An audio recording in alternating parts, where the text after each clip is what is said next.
C'est l'or. Hasta la vista, baby. Fantomas. De la force sous de toi. Tu veux que je te chante une petite chanson? Ce soir, je vais conclure Amélie. Ça va marcher beaucoup moins bien, forcément. Bonjour à tous, ravi de vous retrouver. Le confinement continue et vous avez tout comme moi sans doute envie de retrouver le chemin des salles de cinéma et ces fameux fauteuils rouges. Mais d'ailleurs commençons avec une question, savez-vous pourquoi ils sont si souvent de cette couleur dans les salles obscures? Proposition A, par malédiction, B, la couleur rouge est celle qui tache le moins les sièges, ou C, pour les reflets de l'écran. Vous avez 15 secondes pour répondre. Proposition A, par malédiction, B, la couleur rouge est celle qui tache le moins les sièges, ou C, pour les reflets de l'écran.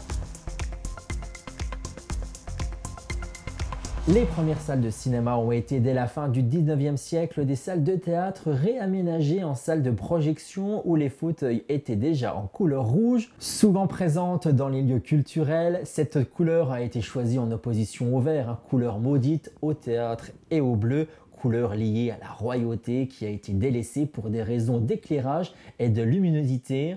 Aujourd'hui, certains cinémas ont délaissé le rouge traditionnel, laissant place à un bleu très foncé, voire au gris, allant jusqu'au noir.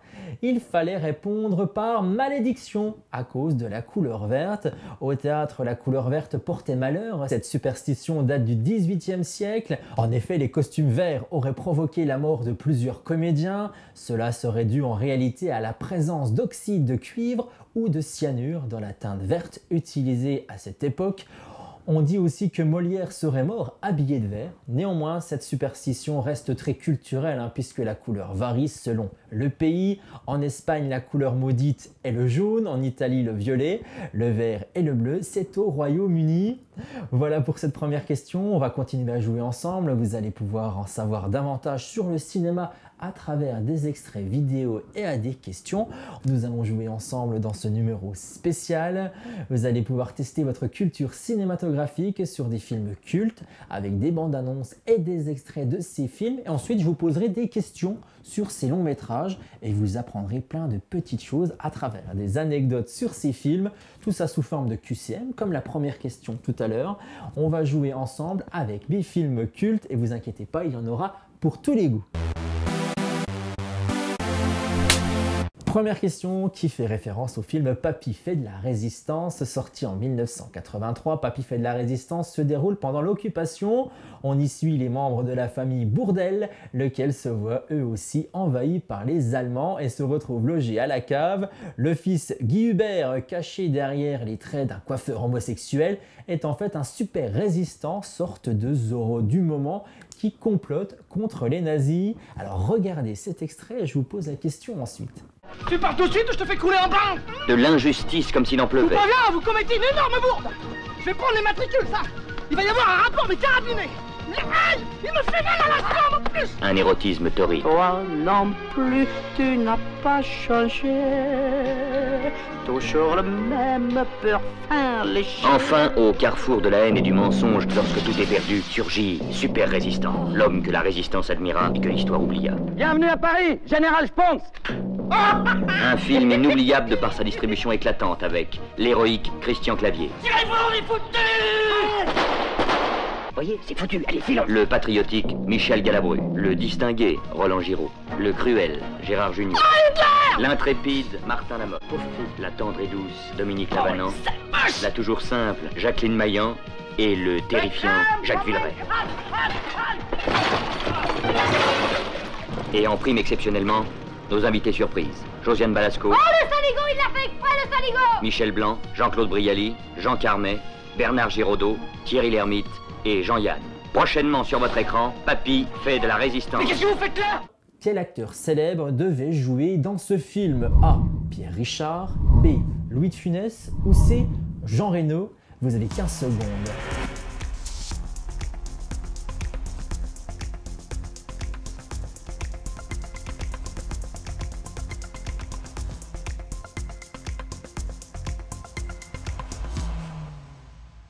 C'est bien Louis de Funès qui devait en effet jouer dans le long métrage. Le roi de la comédie avait été par le producteur de ses derniers films Christian Fechner, mis en relation avec la jeune troupe du Splendide qui l'admirait beaucoup.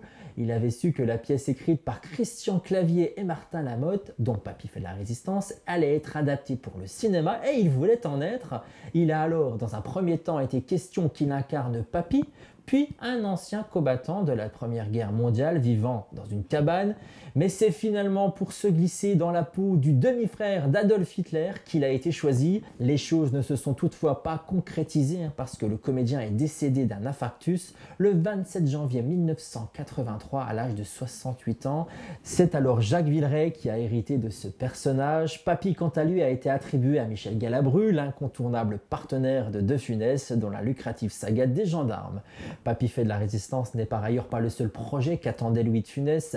L'acteur mythique aurait dû jouer dans une comédie écrite par Patrice Lecomte et Michel Blanc, ainsi qu'un éventuel 7e volet du Gendarme qui se serait déroulé au Japon ou dans l'espace. Et oui, Papy fait de la Résistance est sorti le 26 octobre 1983 et Jean-Marie Poiret a dédié son film à Louis de Funès. Mais si jamais il y a du grabuge, filet sans moi. Je viens avec toi, petit, je ne te quitte pas. Le film qui a coûté plus cher que le débarquement. Je passe sauter la baraque avant de partir. Pour la deuxième question, partons aux États-Unis avec le film culte Ghost ou Mon fantôme d'amour au Québec. C'est un film fantastique américain réalisé par Jerry Zucker. Il est sorti en 1990 avec dans les rôles principaux Patrick Swayze, Demi Moore ou encore Whoopi Goldberg. Voici un extrait de Ghost.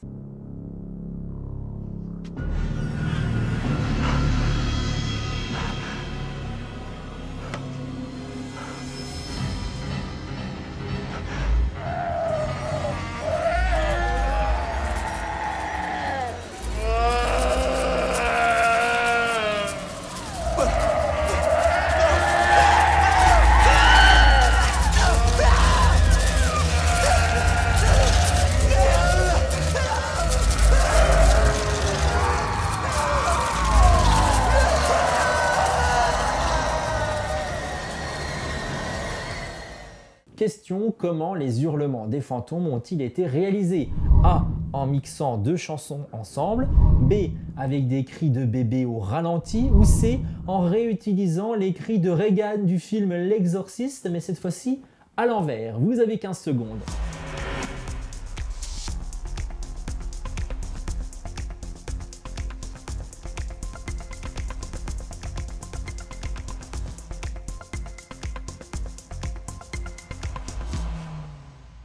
Le son produit par les voix des démons qui emportent les âmes de Willy Lopez et de Karl Brunner dans le film Direction l'enfer est celui des enregistrements de cris de bébé passés au ralenti ou bien à l'envers. Le film rapporte également plusieurs récompenses, dont 2 Oscars pour l'actrice Whoopi Goldberg obtenant celui de la meilleure actrice dans un second rôle et le scénariste Bruce Joel Rubin celui du meilleur scénario original. Nicole Kidman et Madonna auraient auditionné de leur côté parmi d'autres actrices pour obtenir le rôle du personnage de Molly dans le film. Une autre actrice, Molly Ringwald, obtient le rôle avant de renoncer, choix qu'elle va regretter bien plus tard. C'est finalement Demi Moore qui a été choisie auprès du réalisateur Zucker, qui l'a vue dans le film La 7e prophétie, mais aussi pour sa capacité d'actrice à pouvoir pleurer sur commande. What's the matter? Seems like whenever anything good in my life happens, I'm just afraid I'm gonna lose it. I really love you. What do you want? Somebody! Somebody! Somebody help us! What's happening? It's like I think about you every minute. It's like I can still feel you. Troisième question avec la saga Les Gendarmes. Le Gendarme de Saint-Tropez est une comédie réalisée par Jean Giraud. Cette saga est composée de 6 films sortis sur une longue période de 18 ans. Regardez cet extrait et je vous pose la question ensuite.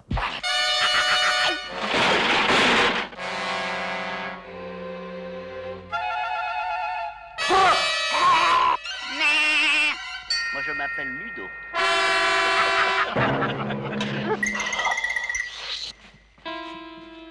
ça vous rappelle rien, hein? Et puis ça, la taf, ça vous rappelle rien?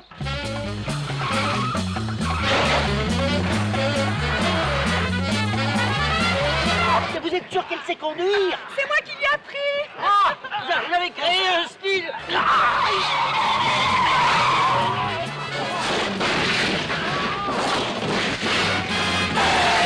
Avec quel acteur de la saga Louis de Funès était-il brouillé? A. Michel Galabru, B. Claude Jansac ou C. Jean Lefebvre?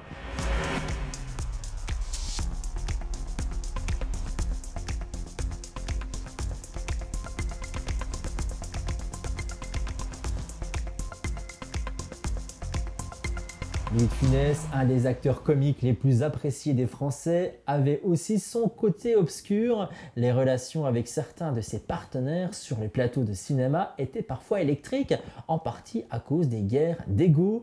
Après Jean Marais sur Fantomas, Fernandel sur Le Mouton à 5 pattes ou encore Jean Gabin sur Le Tatoué ou même Claude Rich sur Oscar, Louis de Funès se fâche avec Jean Lefebvre sur la saga Les Gendarmes.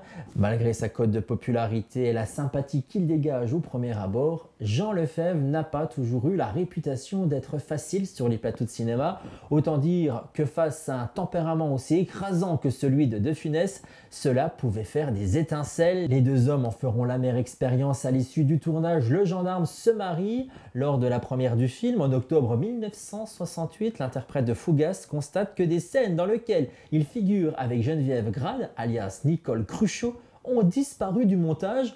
L'acteur est alors foudrage et dans les médias, il accuse De Funès d'être responsable de ces coupes. Son comportement lui vaudra un sévère blâme de la part du cinéaste Jean Giraud. Ce dernier le qualifie de médiocre et de figurant le mieux payé du monde dans la tribune libre du quotidien Paris Jour.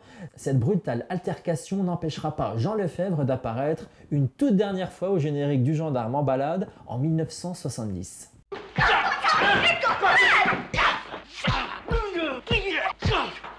Allez, passons à une autre question et autre style, autre ambiance avec 007 et le film GoldenEye ou bien L'œil de feu au Québec. C'est un film d'espionnage américano-britannique réalisé par Martin Campbell qui est sorti en 1995. C'est le 17e opus de la saga James Bond et on va parler ensemble de James Bond justement connu dans GoldenEye. Regardez l'extrait et je vous pose la question ensuite.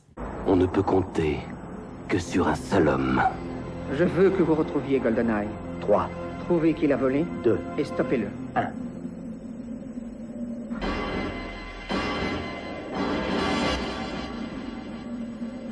Je m'appelle Bond. James Bond. L'agent secret le plus célèbre au monde est de retour. Nous sommes à votre service. Et cette fois-ci, 007 affronte l'ennemi suprême. L'homme qui le connaît le mieux. Bonjour James. Quelle mauvaise surprise. Qu'y a-t-il, James? Pas de remarques désinvoltes? C'était votre ami. Maintenant votre ennemi, et vous allez le tuer. Le satellite est-il en position? La cible est Londres. Aujourd'hui, le monde entier risque d'être pris entre deux feux. On se reverra en enfer, James. À toi l'honneur. Question, Pierce Brosnan s'étant blessé peu avant le tournage, à qui sont les mains de James Bond sur quelques plans du film? A. Au réalisateur Martin Campbell, B. Au fils de Pierce Brosnan ou bien C. Au romancier Ian Fleming, auteur bien sûr des livres James Bond.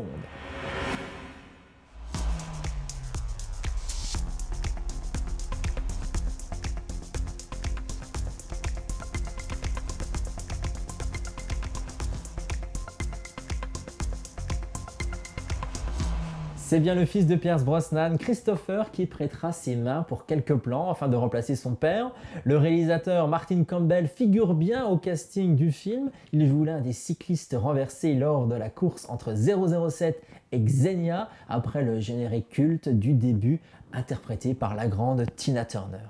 GoldenEye, I found his weakness. GoldenEye, he'll do what I please. GoldenEye, no time for sweetness, but a bitter kiss will bring him to his knees. Cours, Forrest! reste court. Effectivement, Forrest Gump est une comédie dramatique réalisée par Robert Zemeckis, sortie en 1994. Il s'agit de l'adaptation du roman du même nom de Winston Groom, sorti en 1986.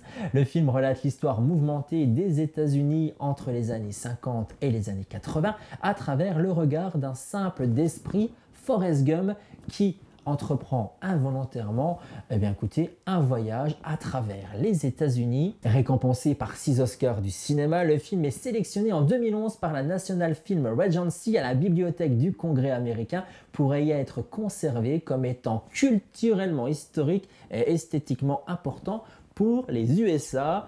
Voici un extrait et je vous pose la question ensuite.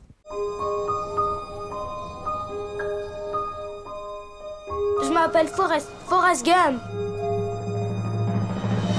Il y a 25 ans, un film captivait l'imagination des publics du monde entier et inspirait toute une génération. Cours, Forrest! Cours! Forrest Gump. Le film aux 6 Oscars, dont celui du meilleur film. La crevette citron, la crevette à l'ail, la crevette au poivre, soupe de crevettes.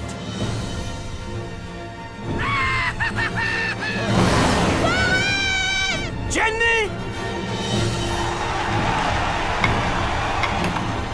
Maman disait toujours, la vie c'est comme une boîte de chocolat. On ne sait jamais sur quoi on va tomber. Voici la question, qu'est-ce qui a été créé suite au succès du film et qui en compte aujourd'hui plus de 45 dans le monde? A. Des sortes de chocolat. B. Une chaîne de restaurants. Ou C. Des tables de ping-pong.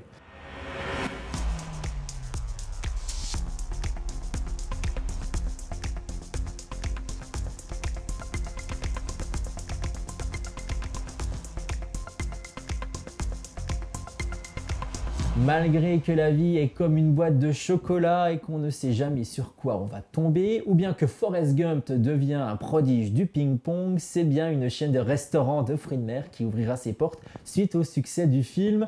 Les restaurants s'appellent Bubba Gump et tout ça a été créé juste après que le film soit sorti en salle. D'ailleurs, autour du film, c'est le jeune Haley Joel Osment qui incarne le fils de Forrest, qui trouve ici son premier rôle au cinéma. Quelques années plus tard, on le découvrira dans son rôle dans Sixième Sens, réalisé par M. Night Shyamalan, qui était sorti en 1999. Tu as parlé à ta mère de tes relations? Lui dis pas ces choses. Pourquoi? Parce qu'elle ne me regarde pas comme les autres me regardent. Je veux pas qu'elle le fasse. Je veux pas qu'elle sache. Quoi? Je vois des gens qui sont morts. Allez, de retour en France avec Les Visiteurs maintenant, film français réalisé par Jean-Marie Poiret, sorti en 1993. La distribution se compose notamment de Jean Reno dans le rôle de Godefroy de Montmirail, de Christian Clavier dans le rôle de Jacouille, ou bien même de Valérie Lemercier et Marianne Chazelle. Les Visiteurs, souvenez-vous. Elle est malade! D'où viennent-ils? Je viens simplement de très très loin. J'appartiens au comte depuis que j'ai eu 2 ans. Aïe! Tiens, mon fidèle. Un grand merci, Seigneur. J'ai droit de vie ou de mort sur mes terres. Jean Reno. Les Visiteurs. Que cherchent-ils? Oh, la belle femme! Je préfère dormir dans la forêt. Oh, ne vous reconnaissez-moi pas. Valérie Lemercier. Les Visiteurs. Quelle langue parlent-ils? Quoi, ça pue? Bonjour! Quoi, c'est laid! Saint-Denis! Des demandes de rançon!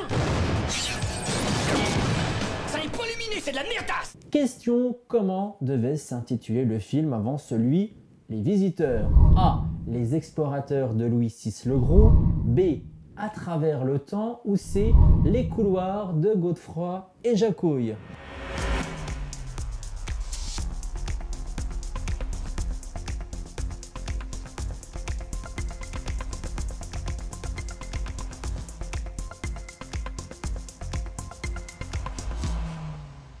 Le titre de travail du film était Les Chevaliers de Louis VI le Gros.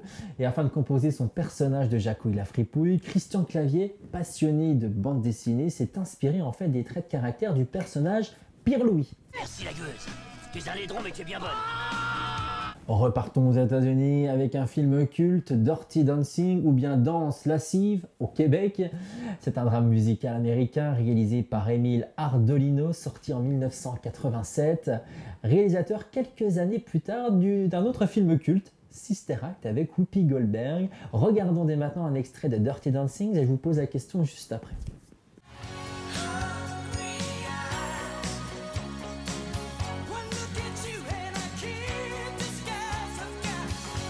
Steps aren't enough. Feel the music. And the passion. Nobody puts baby in a corner. Of one of the most beloved movies of all time. Patrick Swayze and Jennifer Grey in the original and unforgettable classic.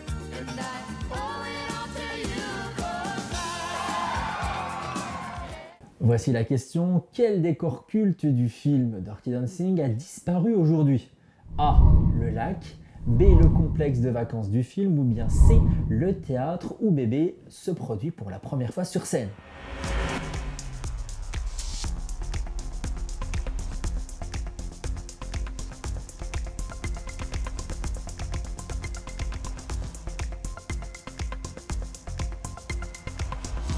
Le lieu de tournage de l'hôtel Mountain Lake a aujourd'hui misé son offre touristique sur la mémoire du tournage. Vous pouvez d'ailleurs vous y rendre. Mais le lac, lui, a bien disparu. Il est totalement asséché aujourd'hui. Il faut savoir que le tournage fut parfois très difficile à cause de la profonde mésentente qui régnait entre Patrick Swayze et Jennifer Grey. Ils ne s'appréciaient pas beaucoup. La scène où Johnny Castle s'énerve lors des répétitions de la danse parce que bébé ricane est bien réelle. Patrick Swayze ne supportait plus que Jennifer Grey rigole quand il lui frôlait les aisselles. D'une manière générale, il lui reprochait de prendre son rôle à la légère. Il faut savoir que le rôle de Johnny Castle était initialement destiné à Val Kilmer, qui finalement déclina l'offre. Dirty Dancing. Attention, et c'est déjà la dernière question, et de retour dans l'Hexagone avec Les Trois Frères, film français réunissant le trio comique des Inconnus, et d'ailleurs réalisé par deux d'entre eux, Didier Bourdon et Bernard Campan. Le film est sorti en 1995. Regardez cet extrait et je vous pose une question ensuite. Je t'aime mon frère, viens que je t'embrasse. Ça va chier! Non, t'embarras, tu te débrouilles comme ça, toujours tout seul. Ouais. C'est quoi ta mère? Elle part et elle revient avec de l'argent. Pute? Non, elle est hôtesse de l'air. Une pute. Et qu'est-ce qu'il fout là encore là, ce gosse? Y'a un blême? Non, y'a pas de blême. Maître Gonzalez, huissier de justice. Oh putain! Oh merde, y'a un blême! Question, qui aurait dû jouer le rôle du petit Michael dans le film? A. Jordi le chanteur. B. Macaulay Culkin vu au casting du film Maman j'ai raté l'avion. Ou bien C. Lucas Mongeni, le héros de la publicité Nestlé pour la fameuse mousse au chocolat.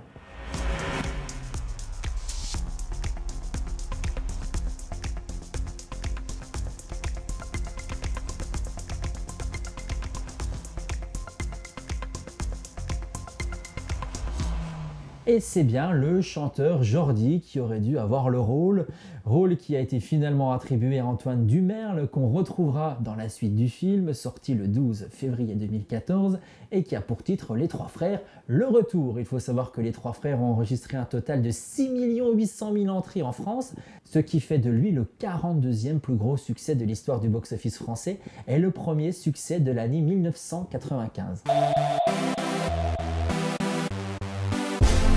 C'est déjà la fin de l'émission les amis, mais on va jouer une dernière fois. Mais pour vous, tentez de gagner dès maintenant vos 2 places de cinéma comme à chaque fois dans l'émission. Et vous allez devoir deviner une bande-annonce cryptée. Eh oui, elle a été massacrée pour vous rendre la tâche plus difficile. Mais si vous trouvez le titre de ce film, c'est facile. Direction notre page Facebook pour formuler la réponse en message privé, vos coordonnées et le titre du film que vous pensez avoir découvert à travers cette bande-annonce. Attention, il faut être le plus rapide. Personnellement, j'ai toujours pensé que si j'ai perdu la guerre de 40, c'est à cause de la mauvaise qualité des communications téléphoniques. Églantine! Héroïque! Et même détraqué. Seul! Ici, Baba aussi, moi! La victoire finale. Vous pensez avoir trouvé, alors dépêchez-vous, il faut être le plus rapide dès maintenant à manifester sa réponse sur notre page Facebook. Le titre du film que vous pensez avoir démasqué à travers cette bande-annonce est la salle Vosgède participante à laquelle vous voulez vous rendre. C'est simple, c'est facile, mais il faut être le plus rapide. Bonne chance à tous. Et voilà, cette fois-ci c'est terminé. On se retrouve prochainement en espérant que d'ici là les salles de cinéma soient de nouveau réouvertes. D'ailleurs, d'après une étude réalisée par Vertigo Research, qui est un magazine professionnel cinématographique pour Box Office, qui montre que plus de 52% des Français veulent retourner au cinéma dès que le confinement sera levé. Ce plébiscite vient à 70% d'un public habitué à aller au cinéma. Il concerne à 55% les 15-24 ans et à 57% les 50 ans et plus. Rappelons que la fréquentation en salle avait été un record en 2019 avec 213 millions de spectateurs, soit l'une des meilleures années depuis 50 ans. Allez, c'est terminé pour cette fois-ci. On se retrouve dans 15 jours. L'émission est à retrouver en replay sur notre page Facebook et sur le site viavauge.tv. Passez du bon temps devant de votre petit écran en attendant la réouverture des salles de cinéma. Portez-vous bien jusque-là. Restez chez vous, ça c'est primordial. Et nous, on se dit à très bientôt. Merci encore de votre fidélité. Bye bye.